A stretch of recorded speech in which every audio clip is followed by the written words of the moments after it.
नारद जी ने एक सवाल किया, महाराज कोई पापी व्यक्ति भागवत सुने और तर जाए तो आश्चर्य नहीं, क्या कोई बहुत बड़ा पापी भागवत सुन के तरेगा? हाँ, ये माने वह पाप कृतस्तु सर्वदा सदा दुराचार रता विमार्गे गाः क्रोधाग्निदग्धः कुटिलाश्च कामिनः सप्ताह यज्ञेन कलौ पुनन्ति ते। कितना भी बड़ा पापी क्यों ना हो, भागवत सुन के तर जाएगा। कोई तरा, धुंधकारी नाम का एक दुष्ट था। एक आत्मदेव नाम के ब्राह्मण थे, पत्नी का नाम था धुंधली देवी। इनके कोई संतान नहीं थी, बड़ी पूजा पाठ यज्ञ जप तप किया पर संतान नहीं हुई। एक दिन आत्मदेव जी घर से निकलकर जंगल में सोचे मैं आत्महत्या कर लूं क्योंकि बच्चा नहीं हो रहा। एक संत जी ने समझाया, क्यों भाई क्या हुआ? बोले महाराज धिक जीवितम प्रजाहीनम धिक ग्रहम च प्रजा बिना, धिक्कार है मेरे जीवन को, मेरे संतान नहीं है। संत जी ने कहा बेटा संतान के लिए इतना धिक्कारो मत, नहीं है इसमें भी ईश्वर की कृपा है। आत्मदेव जी बोले नहीं महाराज मुझे उपदेश मत दो, दे सकते हो तो पुत्र दो। संत ने कहा अच्छा ठीक है, ये फल ले लो, पत्नी को खिलाना, बच्चा होगा। आत्मदेव जी ने बड़ी प्रसन्नता से संत को प्रणाम किया, ले जाकर फल पत्नी को दिया, पर धुंधली ने फल खाया नहीं। खाया, उसे डर लगा कि बच्चा होगा, मैं कैसे इतना दर्द उठा पाऊंगी, प्रसव का पीड़ा कैसे सह पाऊंगी। तो उसने फल चुपके से गैया को खिलाया, गाय को। तो गाय को फल खिलाया तो संत का प्रसाद तो था ही, गाय को बच्चा हुआ, कान गाय की तरह और एक सुंदर बालक, नाम रखा गौकर्ण।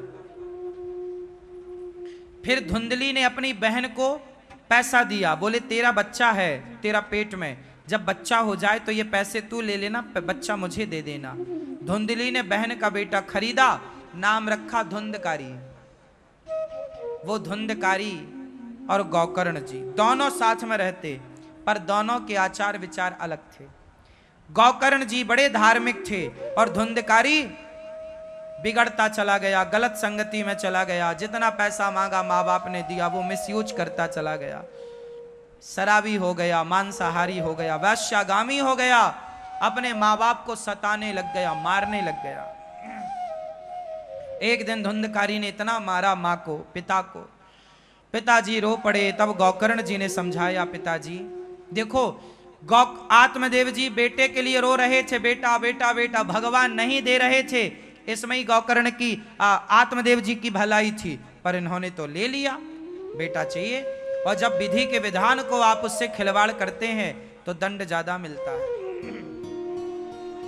आत्मदेव जी को बेटा नहीं था, तब ये ज्यादा खुश थे। बेटा हो गया तो धुंधकारी ने इतना सताया, बेटे ने इतनी मार लगाई कि आत्मदेव जी घर से निकल गए।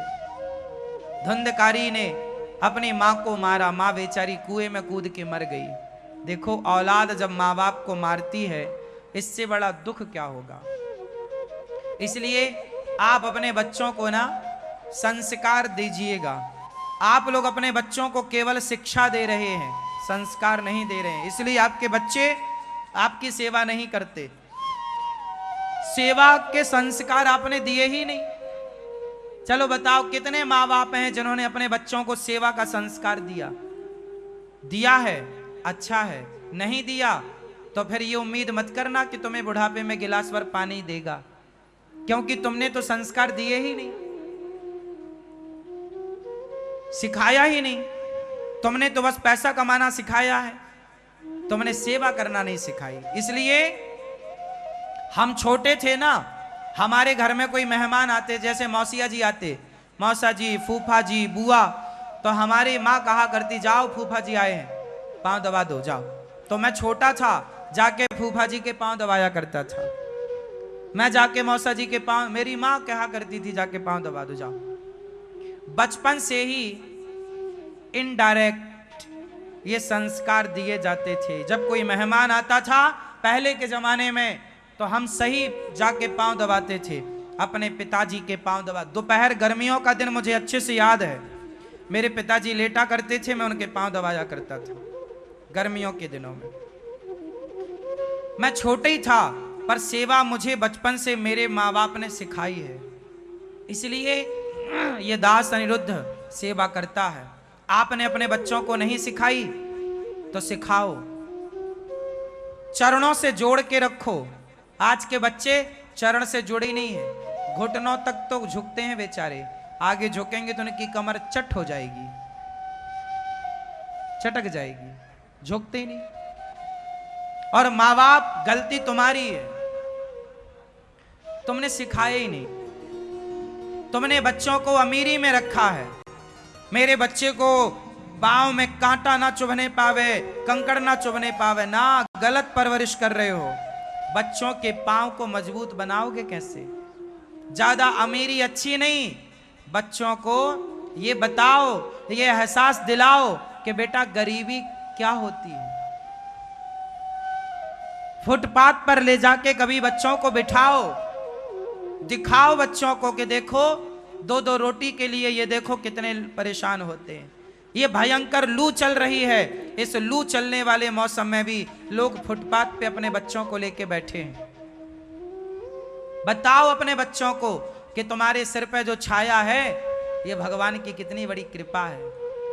आप लोग अपने बच्चों को सिखाते नहीं, केवल सुख देते हैं, सुख देते हैं। यही सुख उनको नुकसान पहुंचाता है। गरीबी दिखाओ बच्चों को, अभाव क्या होता है बताओ बच्चों को। तुम्हारे बच्चे 20-20 रुपए की टॉफियां फेंक देते हैं, 200-200 रुपए के खिलौनों से खेलते नहीं है। कभी फुटपाथ पर ले जाके देखना, चवन्नी की टॉफी के लिए बच्चे बेचारे, आप चवन्नी वाली टॉफी देंगे ना तो फुटपाथ पे बच्चे बड़ी खुशी से लेके खाएंगे। हाँ या ना? इन बच्चों को बताओ कि बेटा 1 रुपए की कीमत क्या होती है।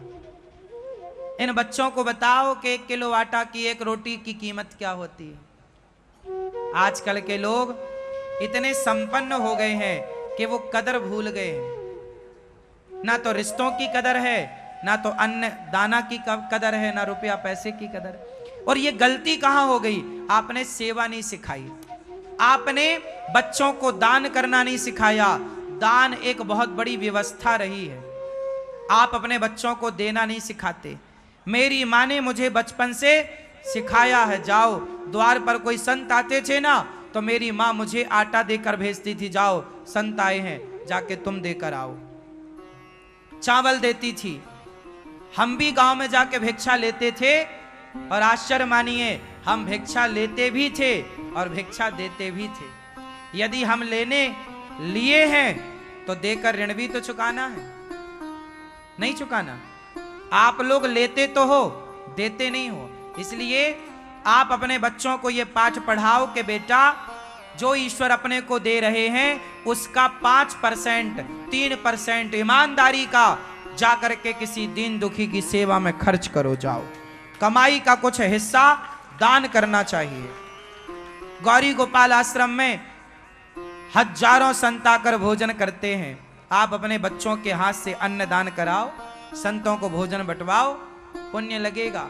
ये हजारों साधु संत आते हैं, प्रसादी ग्रहण करते हैं, आपका दान सार्थक होता है।